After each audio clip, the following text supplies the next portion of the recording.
fazer a live rapidinho de como eu posso ajudar você. Fazendo live dirigindo, o som não deve estar do melhor, porque eu esqueci de pôr o fone de ouvido para ficar melhor. O que a gente vai falar hoje? O que a constelação pode fazer por você? Bom, as pessoas vêm com questões diferentes, mas é variação sobre o mesmo tema, digamos assim. Então, quais são as questões? Profissional, carreira, né? Profissão e carreira. Dinheiro, que é diferente de profissão e carreira, e de prosperidade também. Às vezes a pessoa está ganhando dinheiro, mas ela não tem prosperidade, ela ainda tem medo de perder, ou ela não tem um relacionamento feliz, então ela se deu bem na vida socialmente, mas ela gostaria de ter uma família que ela não tem, porque não encontrou alguém legal. Às vezes uma pessoa que está sempre em relacionamentos triangulares, onde ou ela é a segunda opção, ou onde ela é traída, né, por alguém que tem uma segunda opção além dela. E eu tô falando de ela no feminino porque é pessoa e porque a maioria dos meus clientes são mulheres. 99,9% dos meus clientes são mulheres. Eu fico muito feliz quando vem um homem constelar, porque é difícil os homens buscarem esse mergulho, sabe, em si, na sua história, em querer melhorar. O homem não quer melhorar, ou não pensa, né? Então, assim, quando a gente encontra um que tem essa sensibilidade, a gente fica tão feliz, né? Se todos tivessem. Enfim, questões sociais também. Então, como que isso acontece, Caterine? Quando eu começo a conversar com você, eu começo a perceber alguns padrões e aí eu começo a investigar em cima desses padrões. Às vezes são padrões que você não percebe, às vezes são padrões que você percebe, mas eles são muito superficiais. Então, vou te dar um exemplo de um padrão muito superficial. Você é uma pessoa que você tem um teto, não importa com que você trabalhe, você vai ganhar no máximo X, vamos pensar em 15 mil, vai. Eu saio do emprego entre um, outro, abro um negócio, fecho outro, abro outro, mas eu nunca ganhei mais que 15 mil. Só que o meu pai sempre foi funcionário público e o último salário dele era 15 mil, a aposentadoria dele é 15 mil. Eu sei que 15 mil para muitas pessoas é um sonho e para outras pessoas é muito pouco, porque depende do padrão de vida que a pessoa construiu, né? Vai ganhando mais, vai melhorando o padrão, comendo coisas melhores, vestindo coisas melhores. E aí tem todo um custo fixo, né? Da moradia, a academia, vai pagar uma academia melhor, vai fazer uma MBA, enfim. A pessoa tem todo um custo fixo que, se ela não ganhar aquilo que cobre o custo fixo dela, ela vai entrar em dívidas e viver mal. E aí ela tem essa noção de que ela segue o pai dela, a mente dela segue o pai dela. Eu vou explicar o que é isso, chama fidelidade oculta, eu vou explicar como ela funciona. Então isso é muito superficial, aparece e a gente dá solução, mas às vezes o buraco é tão mais embaixo, que a pessoa não tem noção. Então vou dar um exemplo de um buraco mais embaixo, tá? Vamos supor, eu vou dar um exemplo fictício, porque agora eu não vou lembrar de nenhum exemplo real.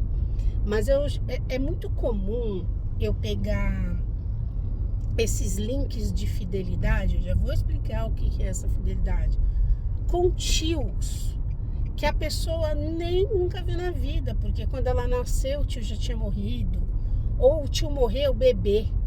O irmão da minha mãe, na casa da minha mãe, teve um irmão que morreu com 1 ano, teve um irmão que morreu. Eu tive uma tia que teve um filho e esse filho morreu, teve uma doença determinada e morreu com 2 anos, com 1 ano, com alguns meses de vida. Então é muito comum, gente, não fica, vocês dirigirem, não fica no ponto cego dos outros, em nome de Deus. pessoa no meu ponto cego. É muito comum, então, ter esse link com tios e a pessoa não vai até lá. A pessoa se restringe à família dela, que é o papai, a mamãe e os irmãos dela. E eu, a partir do momento que eu estou conversando com a pessoa e que eu começo a pegar esses padrões, eu busco esses padrões nos avós e nos tios diretos ou tio-avós, tá? Eu não vou além disso, não. É muito difícil ir além disso. Uma coisa ou outra que eu pergunto sobre ancestralidade, sobre imigração, ou algum problema de guerra, tudo que às vezes aparece. Por quê? Porque às vezes houve vítimas na nossa família. Sei lá, um tio-avô que matou uma pessoa, ou que, sei lá, roubou uma pessoa, tirou vantagem de uma pessoa para enriquecer. Então, esse tio-avô era rico, a família toda ficou rica, e quando chegou na sua geração, todo mundo se ferrou, ninguém ganha dinheiro. Por quê? Porque essas pessoas, elas estão sendo fiéis à vítima. Uma vítima também faz parte de uma constelação. Caterine, o que é fidelidade oculta? Fidelidade oculta é quando a gente, de uma maneira inconsciente, repete padrões que nos causam aquilo que causou no outro. Às vezes não é o padrão escancarado, por isso que a gente tem que constelar, porque o constelador consegue ver esse padrão que não está escancarado. Então eu repito aquilo que eu repito na minha vida, algo que me faça sentir o que o outro sentiu. E às vezes eu faço isso por dó. Então, eu tive uma avó que meu avô traía ela, meu avô tinha mulher e ela era submissa e meu avô batia nela. E agora eu me sinto assim nos meus relacionamentos, eu só namoro narcisista, meu chefe é super tóxico. Então, você vai buscar na constelação, a pessoa está se sentindo na vida como a avó se sentiu a vida inteira, por fidelidade, por amor. Mas, em alguns momentos e com algumas ligações, elas são por julgamento. Então, quando eu julgo no outro aquilo que ele fez como errado, inadequado, mesmo que o seja, tá?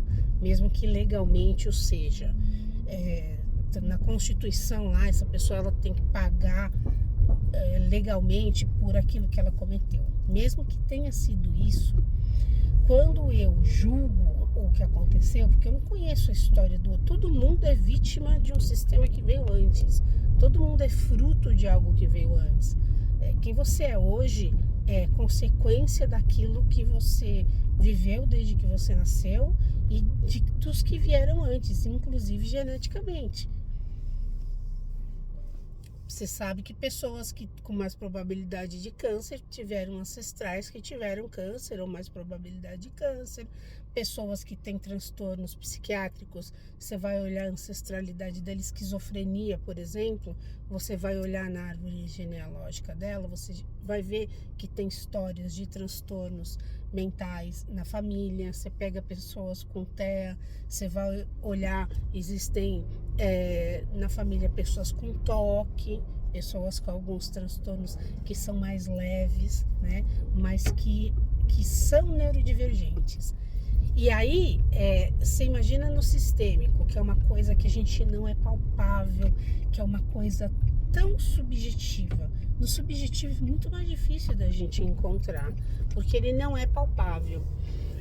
Mas Caterine, com essa ligação que eu tenho com o tio-avô, que eu nunca vi na vida, quando eu nasci já tinha morto, já estava morto. Então, isso é uma coisa chamada campo mórfico. Quando eu nasço num lugar, eu nasço dentro de uma alma coletiva. A minha família, ela é uma consciência. A minha família inteira, ela é uma consciência. Ela forma uma consciência. Na minha família, na consciência da minha família, algumas coisas são consideradas boas e outras ruins. E isso não é uma verdade absoluta para todas as famílias. Na minha família, assim. Na minha família foi assim. Foi a cultura em que a minha família foi criada. Deste modo, quando eu entendo que eu sou uma alma que habita esta grande alma, eu sou um fractal dessa grande alma, eu entendo que eu posso estar repetindo padrões de pessoas que eu nunca vi na vida. Assim como eu carrego traços genéticos, eu carrego traços emocionais. Bom, eu vou terminar essa livezinha aqui do carro por aqui, porque eu tô chegando no estacionamento, e aí não dá pra ficar falando. Deixe suas dúvidas e depois eu vou complementar um pouco mais. Mas é assim que meu trabalho pode ajudar você. Pode ajudar você a descobrir a causa raiz daquilo que você está vivendo, passando, sentindo, sem perceber. E através dessa... mas o que adianta descobrir o que foi? Não vai resolver nada. Vai resolver muito. Porque há mudanças no seu campo. Eu constelo pessoas que depois eu recebo depoimento que é loucura, tá? Você fala, puta, como isso? Pessoas assim, por exemplo, a pessoa é corretor de imóvel, tá há meses sem vender nada. Constela, pega lá um tio, um avô, um pai, alguma, fidelidade oculta que a gente chama, faz uma solução para isso e a pessoa de repentemente, do nada, faz uma venda assim que ganha a comissão que vai cobrir os custos do ano inteiro. Gente, esse tipo de depoimento é muito comum. Depoimento de pessoas que têm relação ruim com o marido, relação ruim com o filho, que depois de uma constelação manda mensagem e fala, não, você não vai acreditar que meu filho, ele se aproximou de mim, ou meu marido se aproximou de mim. Então, isso reverbera. Você imagina que é como se você atirasse uma pedra num rio. Quando a gente atira uma pedra que era lisinha no rio, ele não vai, não, pá, pá, pá, pá, pá.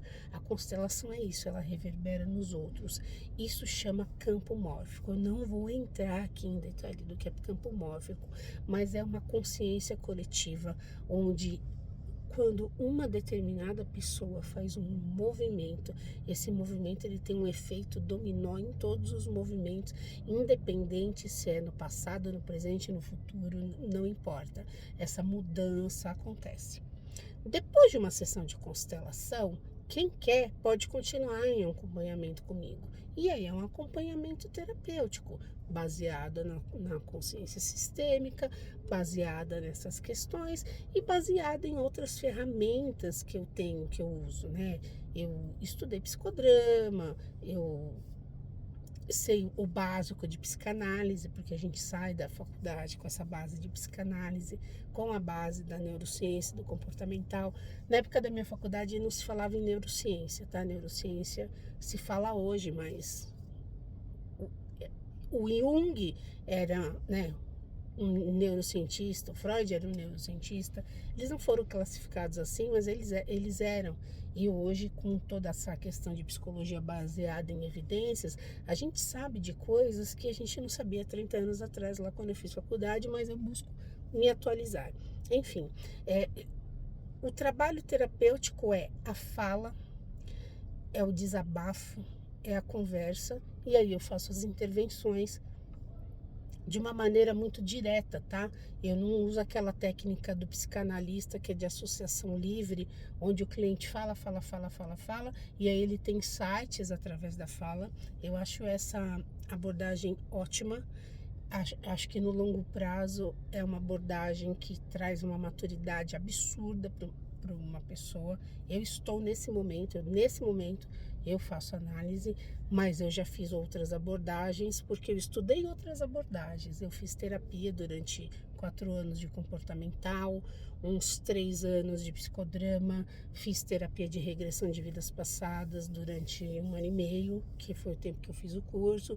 Então, eu conheço as técnicas tanto de setting terapêutico, quanto como analisanda, como paciente.